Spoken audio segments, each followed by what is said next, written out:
HTC 10, then Huawei P9, then LG G5, then Samsung Galaxy S7, then Sony Xperia Z5. James, what is happening right now? Well, we're expecting the iPhones to come in first here. You can see, there we go, there is the iPhone in first place. That is fast. Yeah, really fast. All the rest of them, all the Androids are just sat on that loading screen. And there's the Samsung Galaxy S7. Nice, nice. Oh, P9 and G5, basically the same there. Yeah. Still a bit of waiting for HTC 10 and Z5. Come on, guys, hurry up. I mean, the Z5 is still stuck on iPhone's already that. in Spotify. It's like just getting on it, isn't it? Yep. Steroids, mate. So the HTC 10 is up again, and the Sony Xperia Z5 is just sat there waiting on that my weird days. animation, which you can barely see. And there it is. It's actually booting That's up. Maybe not. No, it's still taking a while. Oh, mate, it's taken ages. Where are we with everywhere else, though? It's S7 still comfortably second. Yeah. Huawei P9, good showing, in third at the moment, closely followed by the G5 in fourth, HTC 10 fifth. Hopefully that's going to pick up the pace a little bit. Lots of power in that one. And the Sony is finally doing something. It's in eBay.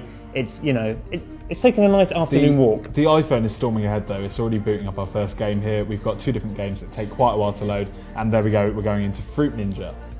The Sony is still stuck on Spotify though. That's insane. Third app. And it's worth saying that this is not just the one time. We've run through all these phones several times, the same speed test to make sure, you know, a phone wasn't having just a bad day at the office. And we're pretty confident at all the times on these. So the iPhone has just finished its first lap. We end the laps with taking a photo with the camera, and the iPhone is really good at holding apps in the background. So it's going to just keep going now.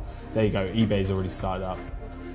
And it's kept going. S7 is now finished its first lap, so it's on to the second lap. Everyone else still comfortably on their first laps. Huawei, though, just finishing now, still in third, and that's a really impressive showing. That's got Huawei's own processor in it. It's not a Snapdragon, it's not a Samsung, it's not an Apple, it's Huawei's own processor. So they've obviously done a relatively good job behind the scenes there, so fair play. There's the LG going round for its second lap as well. And if you take a look at the iPhone in first place, there we go. That is finished. Boom, that is really quick. 2 minutes, really 5 seconds. Quick. Absolutely smashed that. So what do you think is going to come in second here? I mean, it's got to be the Samsung. It's clearly out ahead of the There we P9. go. And 2 there minutes it is. 13. Bang. So that's 8 seconds.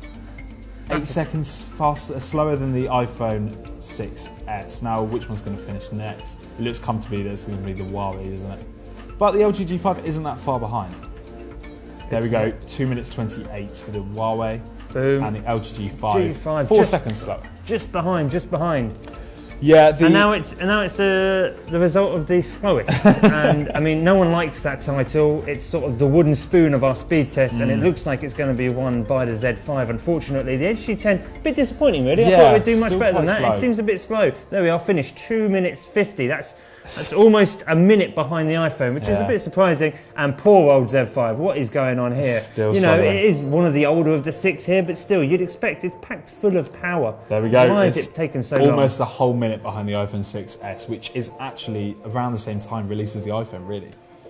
So we've also put the boot up times on the screen here for you to look at. It's been quite a controversial thing when we've done these speed tests before. Of course. People don't think it's that fair to put the boot up times in there. But if you look at the HTC 10 here, it's still the longest, even when you take the boot up time out. Somehow, it's come fifth, so not last in the total test, but take that boot up time out, it's actually slower than the Z5, which is quite surprising, especially when HTC said during the launch that they've done extra work to make those apps load up quicker. So, I mean, that's an interesting and slightly confusing point. I'm not quite sure what's happened there. Poor HTC 10. Looking at the other end of the spectrum, though, iPhones come in first, but take those boot out times out of the equation, and it's very close between iPhone and S7. It's less than 2 seconds there. Exactly. I mean, the iPhone still wins. The fluidity of the Apple ecosystem, working with the Apple hardware, working with the Apple processor, obviously allows for that extra bit of efficiency in there. But Samsung, they've got so close. We were using the Exynos processor in our Samsung unit. It also comes with a Snapdragon 820 if you're in North America or just in the States, in fact.